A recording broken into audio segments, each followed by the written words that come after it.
Bismillahirrahmanirrahim. Assalamualaikum warahmatullahi wabarakatuh. Baik, pada kesempatan kali ini kita akan melanjutkan materi alat berat kita yang sekarang sudah masuk ke minggu 12. Seperti tertera pada layar kita masuk sekarang ke sistem hidrolik dan kemudi pada motor grader.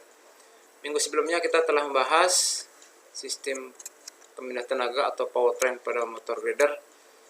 Dan minggu sebelumnya lagi kita membahas komponen-komponen pada motor grader. Sekarang kita akan fokus ke sistem hidroliknya dan juga sistem kemudinya. Seperti yang telah kita ketahui pada minggu sebelumnya, bahwa attachment pada motor grader itu sangat banyak, sehingga bisa membuat variasi motor grader seperti terlihat di gambar. Kita bisa lihat seperti ini. Bisa membuat posisi dari rangka depan dan belakangnya tidak simetris ya, tidak sama seperti ini. Rodanya juga bisa dimiringkan yang bagian depan. Posisi blade-nya bisa bergeser, malah nanti bisa tegak lurus di samping. Posisi blade-nya juga bisa dicondongkan ke depan atau dicondongkan ke arah belakang ya. Ini kita lihat di sini beberapa variasi. Contoh di sini nih roda nih yang miring, yang disebut dengan wheel lin, kemiringan roda dari roda depan. Itu beberapa variasi dari motor grader, dan semuanya ini digerakkan secara hidrolik. Attachment tersebut yang pada minggu sebelumnya kita telah mempelajari tuas-tuas untuk mengoperasikan dari pergerakan sistem hidrolik tersebut. Namun sebelumnya mari kita lihat sedikit kilas balik dari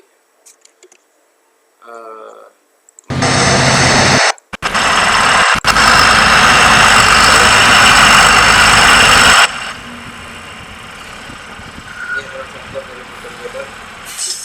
Kita bisa fokus dari melihat beberapa pergerakan dari attachment, geser robot,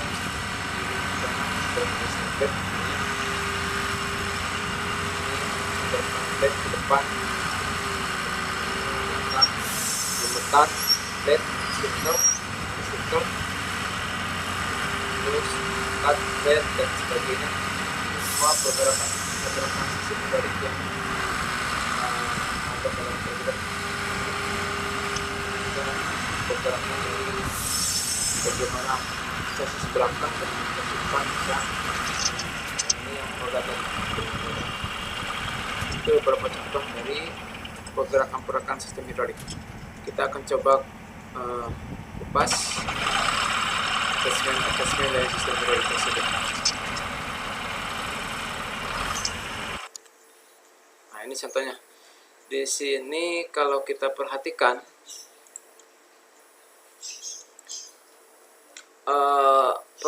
pergerakan yang di video tadi ini secara umum ini adalah menggerakkan attachment yang ada di atas di sini ya.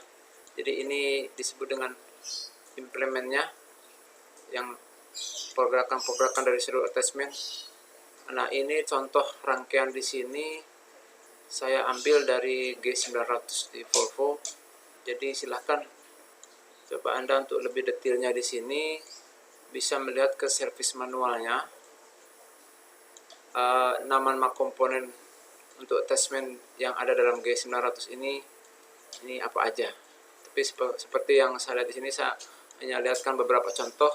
Misalkan yang sebelah kiri berarti ini untuk blade, agar blade yang kiri bisa naik atau turun. Berarti yang sebelah kanannya ini ya blade, agar yang blade yang kanan bisa naik atau turun. Ini yang tadi bisa menggeser moldboardnya ya, menggeser sehingga blade-nya bisa bergeser ke kiri dan kanan.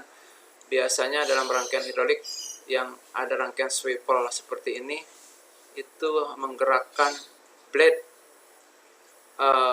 bisa untuk menggerakkan blade ke kiri ke kanan, menggeser ya oleh moldboardnya, atau membuat posisi dari blade-nya condong ke depan ataupun condong belakang. Jadi ini Jadi blade tilt namanya, memiringkan blade ke depan ataupun blade ke belakang. Ini yang membuat tadi blade-nya berputar oleh circle, ya, oleh circle. Jadi dengan adanya circle bisa membuat blade bisa berotasi, bisa berputar seperti yang terlihat dalam video tadi. Dan ini contoh berikutnya yang tadi membuat rangka depan dan belakang bisa articulate namanya ya, tidak bisa dibengkok-bengkokkan yang sebelah depannya, tidak simetris lagi dengan bagian belakang.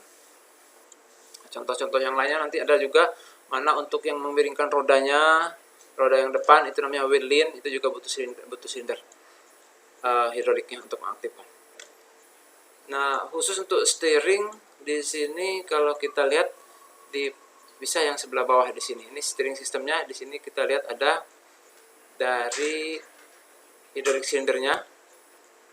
Dari steering sistem tersebut kita bisa lihat di sini steeringnya.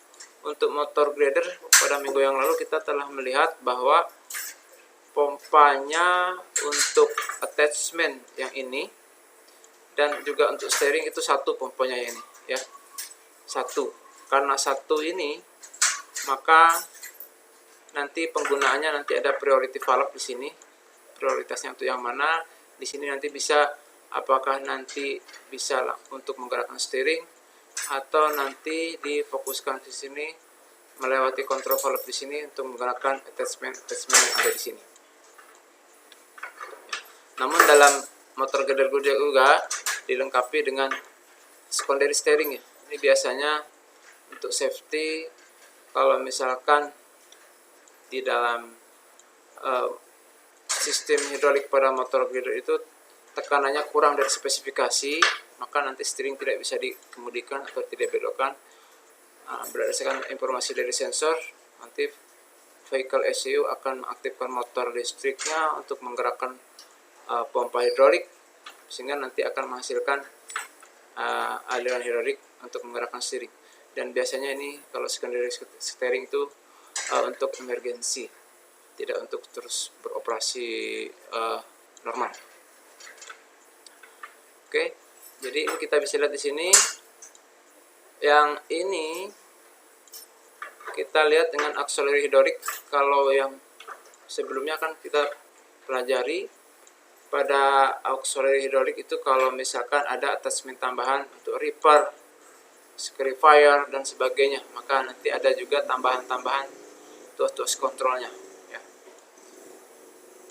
Di sini yang ini adalah untuk load sensingnya, starter valve dan check valve-nya untuk menginformasikan ke pompa nanti, menginformasikan ke pompa apakah nanti pompa ini perlu maksimal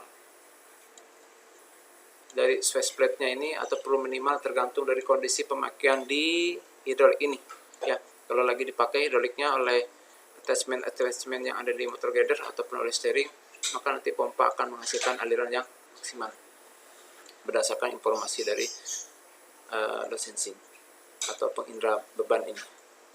Oke, ini tadi yang kita lihat priority flow, jadi bisa memprioritaskan alirannya untuk steering kah atau untuk ke attachment yang ada di motor grader. Dan yang sebelah sini, ini kita lihat sistem dari pendinginan mesin. Jadi di motor grader dilengkapi dengan sistem hidrolik untuk mendinginkan, untuk memutarkan kipas ya.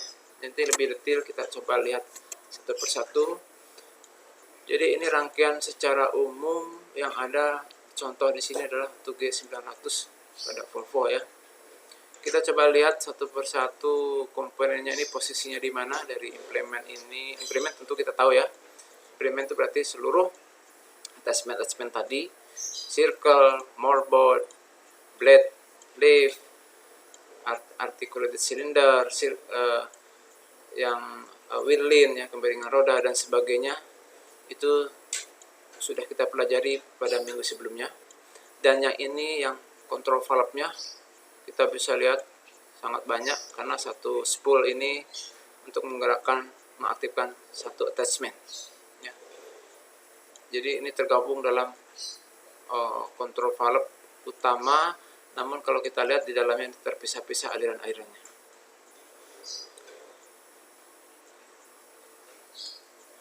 Baik, kita coba lihat komponen-komponennya. Nah, ini dia yang tadi itu posisinya tadi kita melihat satu-satu. Ini auxiliary valve-nya, sebelah sini posisi. Ini tadi yang priority flow valve-nya, di sini posisinya dari rangka dari motor grider tersebut. Nah, ini ada untuk pendinginnya, control valve untuk pendinginnya, fan valve-nya. Di sini untuk load sensing yang relay valve-nya untuk membatasi tekanan maksimumnya nanti. Ini kita bisa lihat yang minggu yang lalu kita mempelajari all-wheel drive, posisinya untuk freewheeling solenoid-nya berada di sini, dekat dari hydraulic tank. Baik. Apa berikutnya? Ini yang auxiliary hydraulic valve-nya, ini priority-nya ini dari sisi yang lain kita lihat. Ini tadi yang fan control valve-nya. Ini kalau ini lihat dari arah bawah ya, dari rangka dari motor grider. Dan ini yang tadi yang 10 yang banyak tadi, yang ada 10 tadi ya. Yang 10 yang untuk masing-masing spool dari control valve ini untuk menggerakkan masing-masing attachment yang ada pada motor grider. Di sebelah sininya ada steering valve untuk sistem kemudi ya, steering control unitnya. Ini hampir sama kalau kita lihat untuk yang di G900 tuh pada saat kita mempelajari dulu di sistem kemudi DW loader ya, jenis Orbitrol. Nah, ini posisi-posisi dari ada fan speed sensornya di kipas, jadi untuk mendeteksi berapa putaran dari kipas itu sendiri. Ada juga suhu, pendeteksi suhu, sensor pendeteksi suhunya, suhu oli. Ini freewheeling solenoid yang di all-wheel drive, yang tadi lihat gambar di bawah rangka, di dekat yang nempel di tangki tersebut. Ya, di sini juga kita bisa lihat untuk hydraulic levelnya, sensor untuk mendeteksi level dari oli ya, dari oli. Okay. Minggu sebelumnya kita juga telah mempelajari pada saat mempelajari powertrain dan all-wheel drive ya. Kemarin kita fokus ke all-wheel drive yang ini dengan yang ini all-wheel drive, begitu juga dengan cas pumpnya untuk menggerakkan untuk memberikan pasokan awal dari aliran dari hidroliknya ke all-wheel drive. Nah, sekarang kita coba untuk sistem hidroliknya, berarti fokus ke yang ini, implement and steering pumpnya. Jadi ini untuk pompa hidrolik yang khusus untuk steering dan menggerakkan attachment dari motor grider tersebut. Sama nanti kita fokus ke ini ya, yang fan pump untuk menggerakkan motor hidrolik pada kipas ya, supaya memutarkan kipas ya, motor hidrolik untuk memutarkan kipas dari sistem pendingin. Kalau kita perhatikan tadi kan ada priority valve, berarti priority valve itu di sini karena pompanya satu untuk berdua, untuk steering dan juga untuk kontrol valve yang ada 10 di attachment tadi, contohnya tadi ini kan kita gambarkan salah satu aja. Maka priority valve-nya kalau kita lihat seperti ini bentuknya, ini lagi tidak aktif. Kalau aktif berarti ini kita bisa lihat alirannya bisa ke steering. Pada saat ini tidak diaktifkan, masih netral, maka ini hanya standby di sini, sedang yang ini bisa ngalir ke steering nantinya. Artinya apa? Artinya kalau ini nggak diaktifkan berarti shuttle valve-nya mendorong ke sini, nutup, dan dia fokusnya yang di sini, berarti oli-nya nanti informasi dari sini, berarti informasi dari steering untuk load sensing-nya, untuk pengindra bebannya. Kalau steeringnya diaktifkan, dibelokkan, misalkan posisi yang seperti ini, tadi naik dari 260 sampai 1500 PSI, bisa memutarkan untuk steeringnya ya, roda kemudinya. Nanti rodanya bisa belok. Ini contoh alirannya dari sini ke sini, ini ngalir dan nanti dikembalikan ke tangki ya, dikembalikan ke tangki. Nah, jadi informasi untuk launch sensing-nya agar pompanya switch plate-nya maksimal ya, dari shuttle valve ini berdasarkan tekanan yang ada yang masuk nanti ke steering yang di sini. Jadi ini lewat ke sini, ini ada shuttle valve, terus dia memberikan informasi ke sini. Ini yang akan memberikan informasi agar karena pompanya jenis variabel, maka pompanya akan maksimal untuk kondisi saat ini. Nah, ini apalagi kalau steeringnya ditahan untuk posisi maksimal sehingga sangat-sangat mentok, maka harus dibatasi tekanan maksimalnya di sini. Kalau sudah 1500 PSI ya, sudah 1500 PSI, dia relay valve-nya juga di dalam priority valve akan mengalirkan oli ke tangki. Jadi ini ada batasan maksimal di priority flow valve ini pada saat steering mentok. Steering mentok ini akan merilis kelebihan dari hidroliknya. Sekarang kalau misalkan yang salah satu attachmentnya diaktifkan, maka ini tadi balik lagi steeringnya misalkan netral ya, tekanan minimal yaitu 260 PSI, 260 PSI, maka selebihnya ke sini ngalir, nanti dia akan menggerakkan attachment yang mana, misalkan menggerakkan blade atau circle atau sebagainya, sehingga apa yang terjadi? Shuttle valve-nya berubah, informasi tekanannya berarti sekarang berdasarkan informasi yang dari sini masuk ke sini ngalir, nanti mengirimkan ke pompa. Artinya apa? Walaupun pompa ini sekarang steeringnya lagi netral, maka tetap switch plate-nya akan maksimal alirannya, karena akan miring maksimal karena ada informasi dari load sensing yang dari lewat shuttle valve ke sini ya, sehingga aliran oli dari pompa tetap maksimal untuk ke attachment tersebut. Ini kalau dua-duanya diaktifkan, baik steering maupun attachment di control valve-nya ini, maka maksimal ke steering hanya 1500 ya, tadi kita batasi. Tapi untuk yang attachment ini bisa sampai di sini kalau kita lihat shuttle-nya sampai 3050 PSI ya, 3050 PSI, sehingga tetap shuttle valve-nya yang menang adalah informasi dari mana?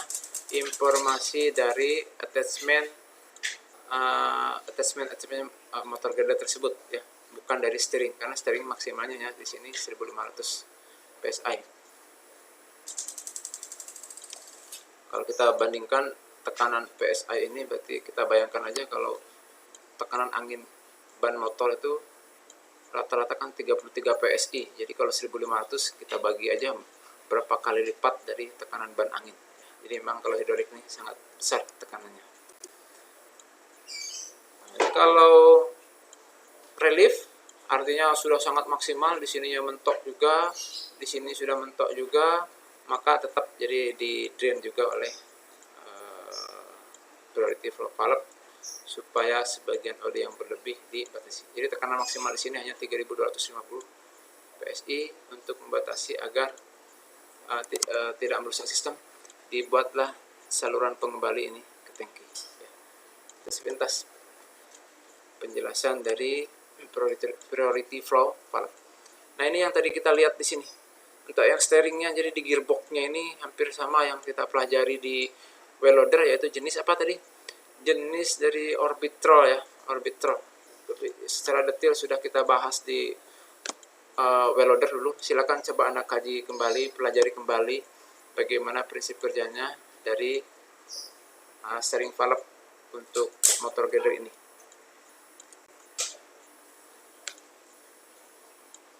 Kita coba lihat di sini, misalkan ini steering valve yang tadi. Jadi ini gambar yang ini nih, gambar yang steering valve ini. Kalau kita lihat gambarnya adalah berarti ada simbol ini pompa yang bolak-balik ya. Motor hidrolik yang bisa balik putarannya, dan ini yang kontrol valve-nya. Ini saat kondisi tidak kepakai, lagi netral, berarti posisinya ini terperangkap seperti ini. Kalau misalkan lagi dibelokkan, berarti ini dari pompa mengalirkan seperti ini, nanti masuk ke sini, dan ini nanti akan mengalir ke sini, ya, mengalir ke sini. Terus ini akan dikembalikan ke tangki. Ini pada saat kita dibelokkan seperti itu. Tapi tadi kan kita sebutkan di dalam steering itu kan ada secondary steeringnya. Jadi pada saat pompa yang utama misalkan bermasalah, tekanannya hanya di bawah 260 PSI untuk yang G900 ini, maka tidak mampu menggerakkan steering silindernya, sehingga berdasarkan informasi dari sensor, nanti motor listrik akan menggerakkan pompa hidrolik yang sekunder, sehingga oli tetap masuk ke sistem kemudi dan tetap bisa mengaktifkan sistem steering tersebut, ya.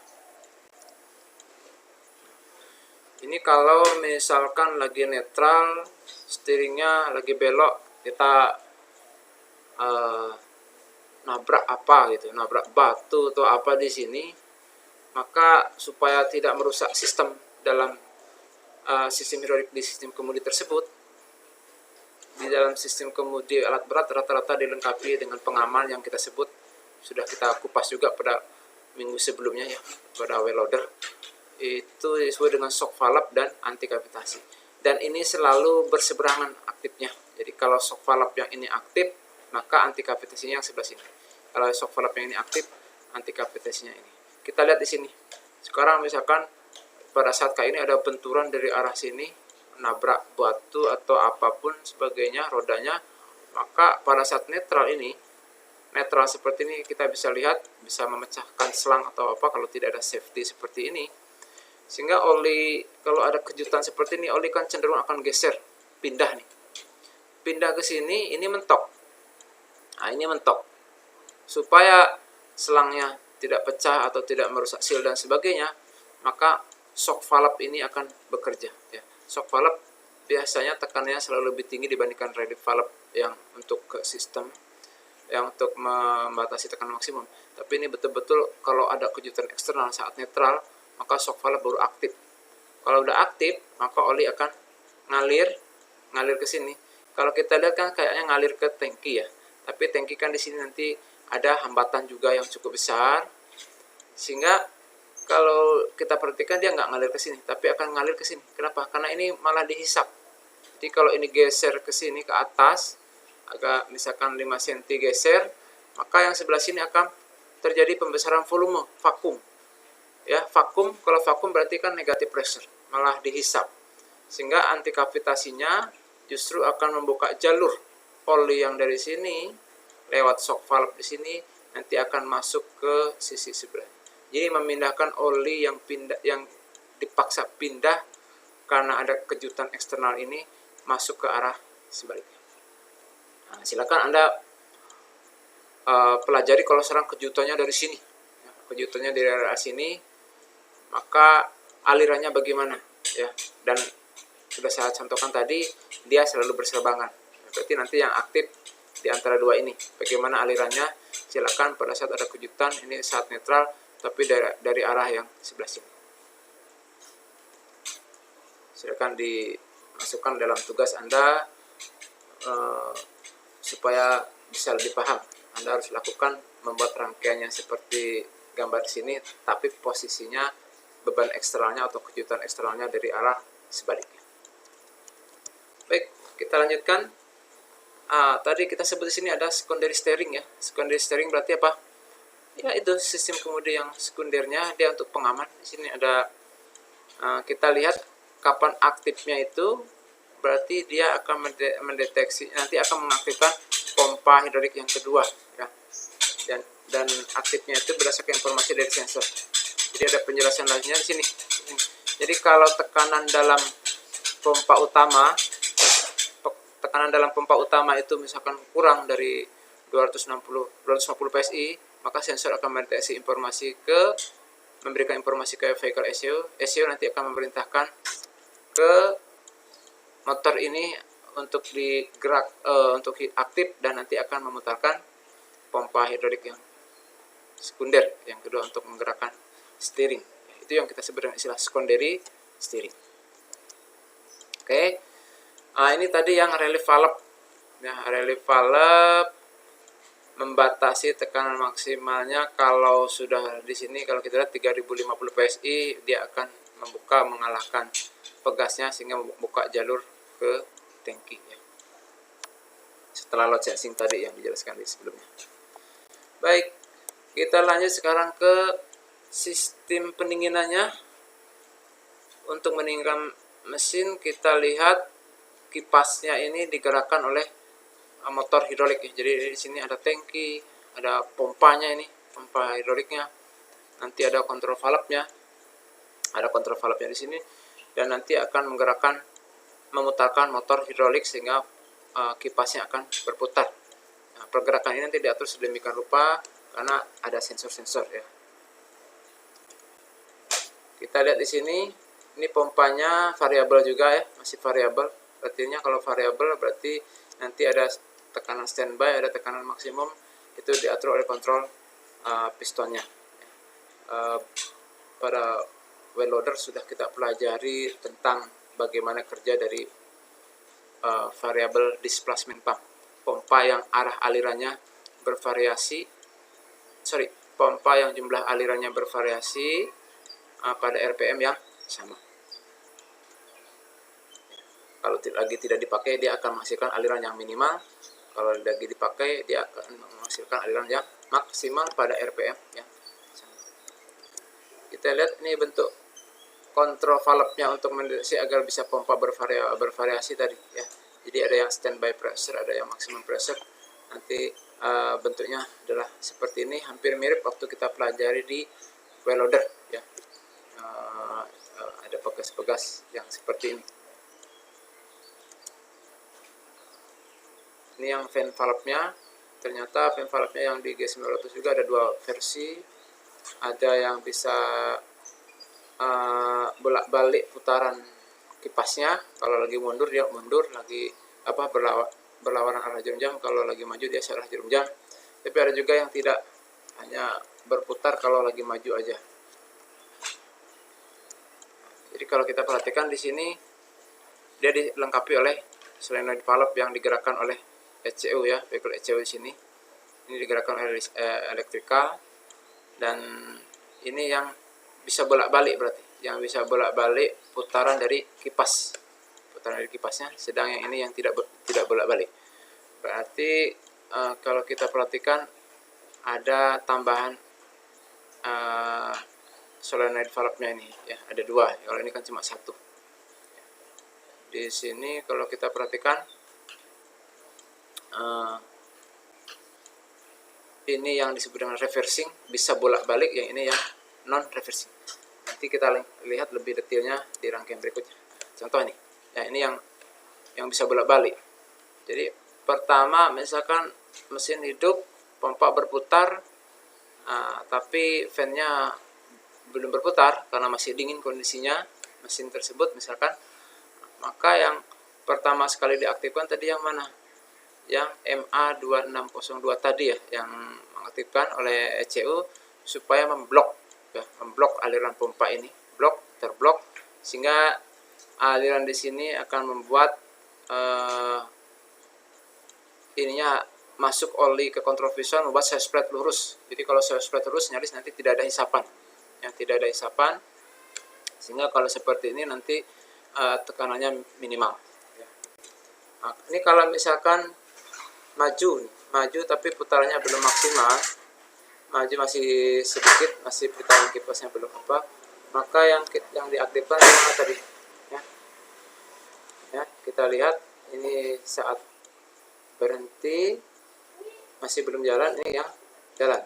Nah, berarti ini yang sebelah sini bergeser sehingga mengalirkan ke sini pompa motor hidroliknya berputar, dan ini akan dikembalikan ke tangki ya, ke tangki ke sini ya. Oke, ini ke tangki ke sana. Itu kalau maju dan alirannya standby aja, tidak mati.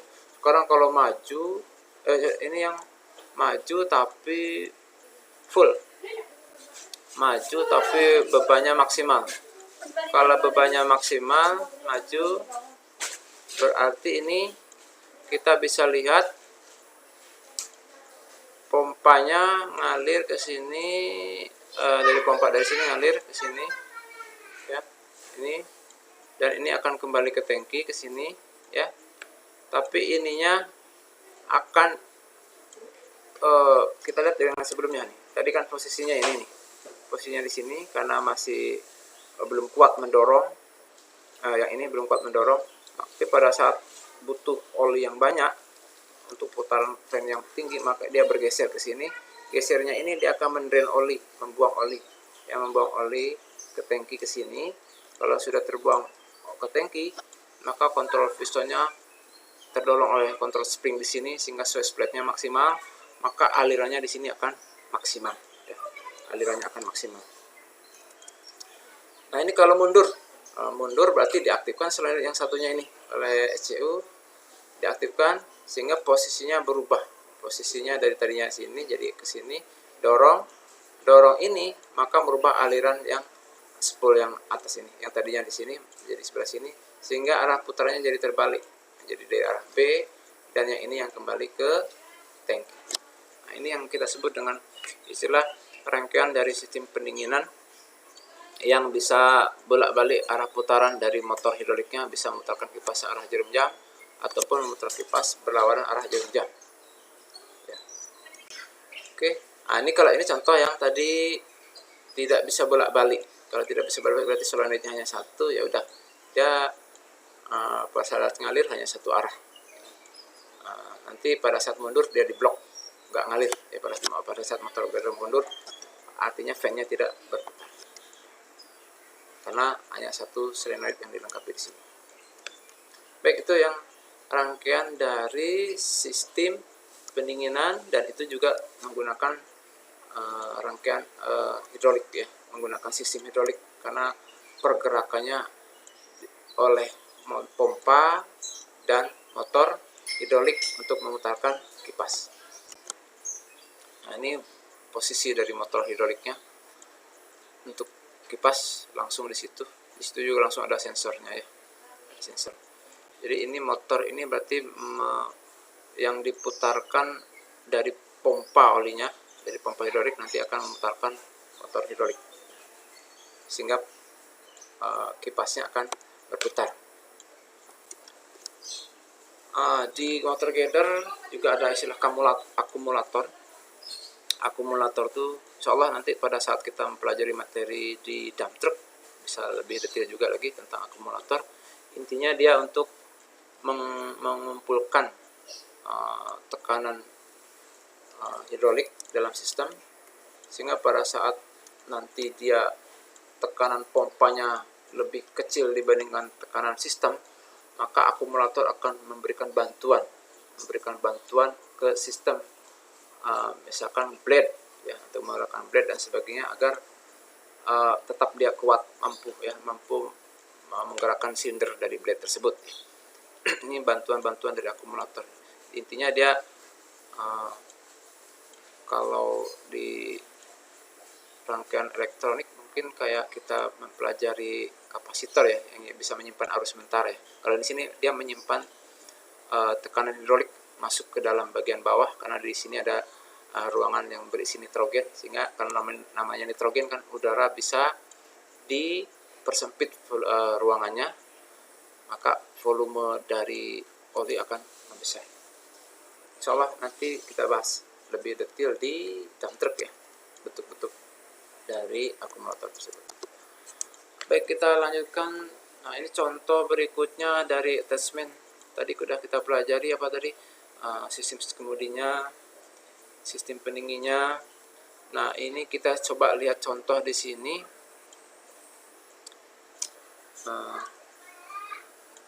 Berarti kita coba lihat ke belakang dulu ya. Kita coba lihat ke belakang dulu.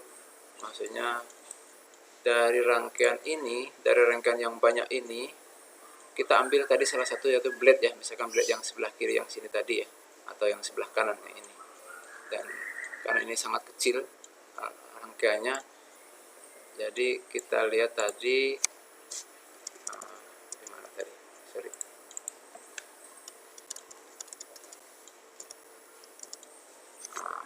Kita dikupas satu-satu sini. Ini contohnya kalau blade liftnya lagi turun, lagi menurunkan blade, maka posisinya sekarang berada di posisi di sini. Posisi yang ini, sehingga dari pompa hidroliknya ini tadi yang untuk mengatur tekanan maksimum dan minimumnya, dan ini yang relief valve-nya. Dari pompa ini dia akan mengalirkan terus ke sini lewat P ini.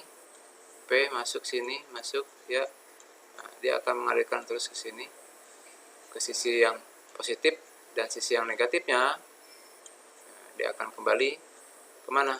Sisi yang apa akan kembali di sini ke tangki ya. Jadi ini ke huruf T sini, sehingga membuat posisi dari blade liftnya akan turun.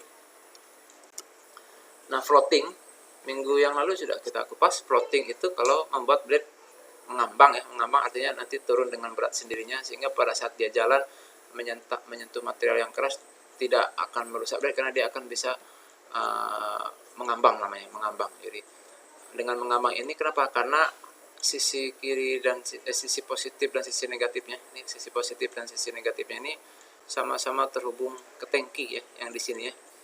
Kita bisa lihat ini semuanya terhubung ke jalur tangki. Sedang yang dari pompanya dia tidak ada hubungan. Ya, jadi yang dari pompanya itu kalau kita perhatikan ke sini, ini dia langsung aja ke nanti ujung-ujungnya ke shuttle valve ke sini ya. Jadi tidak ngalir ke sini. Maka itulah yang kita sebut dengan floating, mengambang.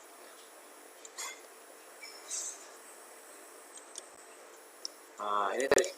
Jadi silakan Anda ambil salah satu dari gambar yang ini. Kan tadi hanya contohkan aja untuk yang blade-nya aja ya. Jadi yang blade yang misalkan yang ini atau yang sebelah sini. Maka silakan coba Anda dulu yang circle sudah kita pelajari, Anda ambil misalkan contoh nanti pergerakan dari wheel lin, kemiringan roda, atau ini moldboard shift, menggeser moldboard ke kiri dan ke kanan. Silakan bagaimana pergerakan dari kontrol pistonnya, spoolnya ini, terus nanti bagaimana dia bisa bergeser seperti tersebut ya. Nah, oke, kita lanjut lagi. Ini kalau kita ingin mengecek ini, sama kalau kita belajar ototronik itu kan, kalau kita mengambil data kita pakai secure tool, kita colokkan ke DTC. Nah, di sini kalau kita mengukur berapa tekanannya, maka kita pakai pasangkan pressure gauge ke sini, ini untuk mengukur kalau sistem kemudinya. Jadi tinggal pasang nanti pressure gauge-nya ke sini, kita bisa mendeteksi sudah sesuai atau belum tekanannya, dan nanti itu bisa di setel ya. Jadi ini yang di setelnya adalah yang tadi, yang di kontrol pistonnya di dalam pompa. Ini kalau kita lihat untuk mengukur, jadi tadi dicolokkan ke sini pressure gauge-nya. Kalau misalkan tadi berapa? 1500 ya, 1500 PSI untuk sharing misalkan. Maka kalau hasilnya hanya 1300, ini kita putar di sini ya. Bisa diputar, ini ada adjusting screw nomor 4 ini. Diputar ininya, maka akan membuat tekanannya nanti naik. Kalau terlalu berlebih maka dikurangi. Jadi ini untuk mengukur tekanan maksimum dari steering pump dan implement ya, yang pompa yang ini ya. Nah, itu yang maksimumnya. Kalau yang standby-nya artinya pada saat pompa ini tidak dipakai, dia akan minimum tuh. Nah, minimumnya juga ada batas, yaitu berapa tadi? Kalau tidak salah tadi berapa? 250 PSI ya tekanan minimumnya. Maka ini yang di setelnya, yang sebelah sini. Di setel ini nanti kita lihat pressure gauge-nya berapa. Kalau udah sesuai, maka adjusting screw-nya kita paskan di situ.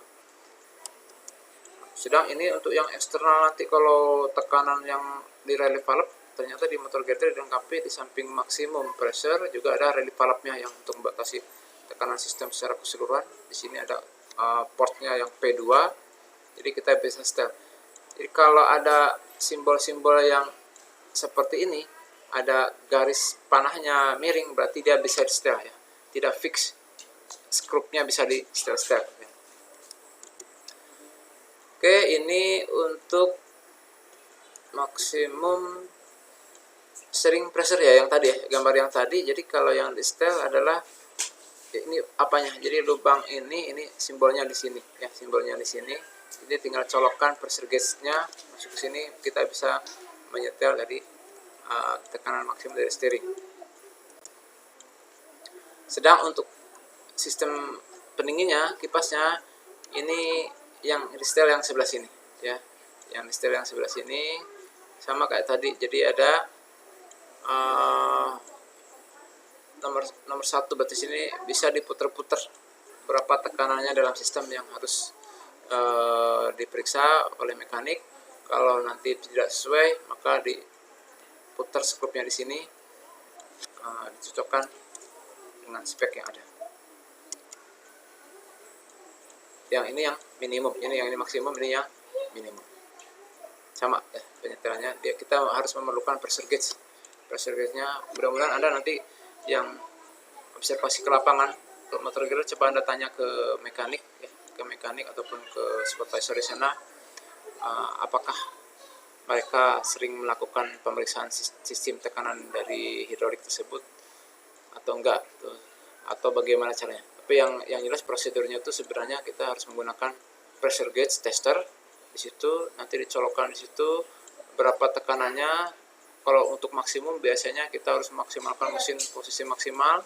Kalau steering misalkan kita belokkan maksimal sampai engine stall, engine hampir mau mati gitu, tapi belum sampai mesinnya mati, itu berarti tekanan sudah maksimal. Nah, nanti berapa settingannya di sini, PSI, berapa tekanan yang diizinkan, berapa tekanan yang harusnya. Nah, itu bisa kita setel ya di sana. Baik, itu penjelasan dari sistem hidrolik dari motor grinder ya. Sekarang coba Anda bandingkan sistem hidroliknya yang lain ya. Ini saya lihat ada contohnya, kita coba lihat dulu.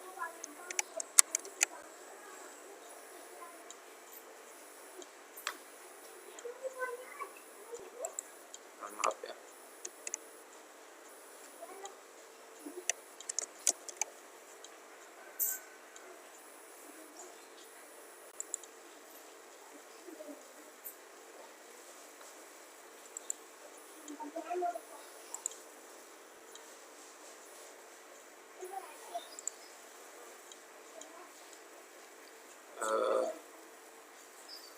Ini dia itu.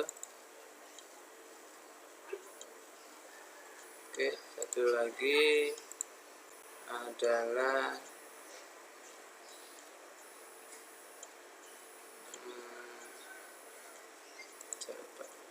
kita mohon bersabar. Satu lagi kita lihat di tadi, harusnya saya siapkan terlebih dahulu.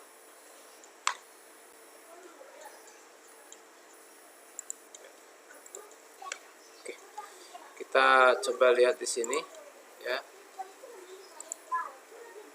Nah, kita coba bandingkan. Tadi kan itu produk Volvo ya. Ini yang sekarang ini Caterpillar.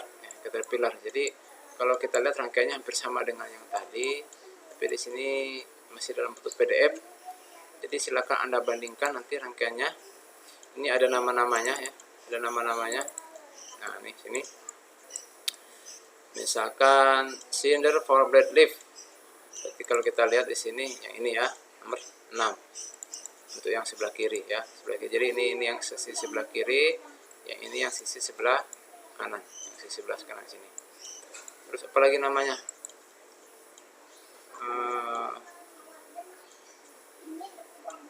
Left steering cylinder nomor 13, sedang right steering cylinder nomor 14. Berarti nah ini dia 13 dan 14. Ini untuk steering ya. Sedang yang ini berarti untuk circle, tapi istilah di istilah di Caterpillar namanya gerotor ya, gerotor, tapi sama aja, dia memutarkan blade ya. Yang ini nomor 16 kalau kita lihat apa tadi, nah ini yang artik ya, yang artik di sini berarti agar bisa rangka depan dan rangka belakangnya bisa tidak lurus ya, bisa miring, bisa tidak simetris, karena ada sinder yang bisa kita aktifkan ya. Oke, silahkan nanti Anda ambil minimal 2 Anda print, nanti ini dikirim lagi kemungkinan ke e-learning ataupun nanti via WA file ini. Anda merangkai, Anda pilih di antara yang ada ini, boleh yang artik ini ya, boleh yang steering atau yang circle ataupun yang moldboard shift atau moldboard tilt ya, untuk mencondongkan blade ke depan atau ke belakang, ataupun untuk naikkan blade kiri ataupun blade kanan, silakan. Anda ambil minimal 2, Anda rangkai, Anda gambar, bukan rangkai, ini print. Setelah print Anda gambar arah alirannya, kontrol valve-nya mana yang aktif, misalkan yang sebelah sini, maka mana yang warna yang dari pompa itu yang warna merah, nanti mana yang kembali ke tangki yang warna biru. Anda warnain dan Anda pilih minimal 2 ya. Demikian tadi penjelasan tentang sistem hidrolik dan sistem kemudi dari motor grader. Mudah-mudahan ada manfaatnya. Saya akhiri dengan Assalamualaikum warahmatullahi wabarakatuh.